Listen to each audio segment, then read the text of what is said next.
बिस्मिल्लाहिर्रहमानिर्रहीम। अस्सलाम वालेकुम स्टूडेंट्स। आज हम नाज़रा में क्या पढ़ेंगे?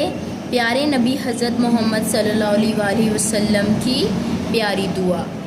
आज की दुआ हमारी कौन सी है? रंजो मुसीबत को दूर करने की दुआ। या हय्यु या कय्यूम बिरहमतिका अस्तगीस।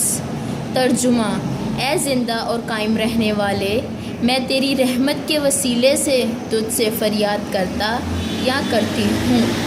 दोबारा रिपीट करेंगे। या हय्यु या कय्यूम बिरहमतिका अस्तगीस। तर्जुमा: ए ज़िंदा और कायम रहने वाले, मैं तेरी रहमत के वसीले से तुझसे फरियाद करता या करती हूँ। आज की डेट डालेंगे हम यहाँ। प्रीवियस वीडियो में हमने सबक ईमान और अरकान ईमान स्टार्ट किया था। इस वीडियो में भी हम उसे ही कंटिन्यू करेंगे। इल्हामी किताबों पर ईमान।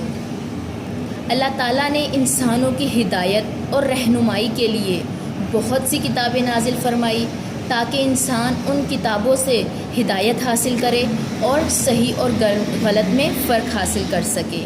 अल्लाह ताला की इन नाजिल करदा किताबों को इल्हामी किताबें भी कहा जाता है। इल्हामी किताबों पर ईमान लाने से मुराद बहुत सी बातों पर ईमान लाना है, यानी कि बहुत सी बातों पर यकीन रखना है। जैसे कि तमाम इल्हामी किताबें सच्ची हैं। कौन सी? ज़बूर, तौरात, इंजील और कुरान मजीद। कुरान मजीद आखिरी इल्हामी किताब है। क्यों? क्योंकि आसमानों से नज़ूल वही का सिलसिला ही ख़त्म हो गया, इसलिए दोबारा कोई किताब नाजिल नहीं की गई। पहली तमाम नाजिल शुदा किताबों की तालीमात कुरान मजीद में शामिल है और कुरान मजीद इन सब किताबों की तस्दीक करता है। रसूलों पर ईमान। अल्लाह ताला ने इंसानों की हिदायत और उनकी रहनुमाई के लिए बहुत से नबी और रसूल भेजे। उन सबको क्यों भेजा अल्लाह ताला ने? ताकि वो अल्लाह का पैगाम हम तक पहुंचा सकें और हमें इस्लाम के मुताबिक ज़िंदगी बसर करने का तरीका सिखा सकें। इन तमाम नबियों और रसूलों पर ईमान लाना ज़रूरी है। रसूलों पर ईमान लाने का मतलब इस बात पर यकीन रखा जाए कि तमाम नबी और रसूल अल्लाह ताला की तरफ से भेजे हुए हैं, यानी कि जितने भी नबी और रसूल अल्लाह ताला ने भेजे थे, जो अल्लाह ताला का पैगाम हम तक लाए थे, वो किसकी तरफ से भेजे गए थे? अल्लाह ताला की तरफ से भेजे गए थे। ये सब नबी और रसूल सच्चे थे, मतलब कि वो जो भी अल्लाह का पैगाम हम तक लाए थे वो सच्चा था, वो खुद सच्चे थे। तमाम नबी और रसूल इंसान थे, यानी कि वो भी इंसान ही थे। इंसानों में से ही अल्लाह ताला ने नबी और रसूलों को चुना था। इन सब ने लोगों को अल्लाह ताला की बंदगी की तरफ बुलाया। वो लोग क्या करने आए थे? हम इंसानों को अल्लाह ताला की बंदगी की तरफ बुलाने के लिए।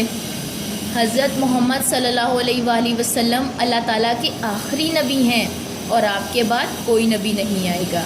हमारा यकीन इस बात पर भी होना चाहिए कि हमारे प्यारे नबी हज़रत मोहम्मद सल्लल्लाहु अलैहि वसल्लम के बाद कोई नबी नहीं आएगा। आखिरत के दिन पर ईमान। आखिरत पर ईमान लाने का मतलब हमें इस बात पर यकीन होना चाहिए कि हम जो ज़िंदगी गुजार रहे हैं वो आर्जी ज़िंदगी है। हमें एक दिन अपने रब की तरफ लौट कर जाना है। जब दुनिया की हर चीज़ ख़त्म हो जाएगी, उस दिन को क्या कहा जाएगा? आखिरत का दिन कहा जाएगा। उस दिन अल्लाह ताला इंसानों को दोबारा ज़िंदा करेगा ताकि उनसे हिसाब किताब ले सके कि वो दुनिया से क्या लेकर आए हैं, वो दुनिया में कैसी ज़िंदगी बसर करके आए हैं। उनके माल का वज़न करेगा अल्लाह ताला।